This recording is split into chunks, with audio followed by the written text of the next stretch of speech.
يا أيها الناس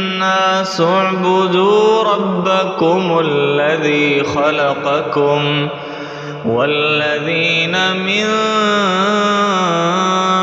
قبلكم لعلكم تتقون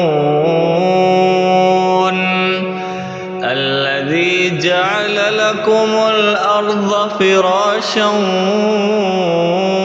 والسماء بناء وأنزل من السماء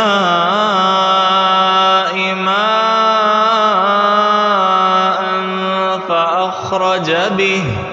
فأخرج به من الثمرات رزقا لكم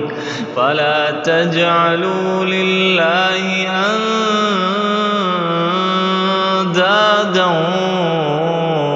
وأنتم تعلمون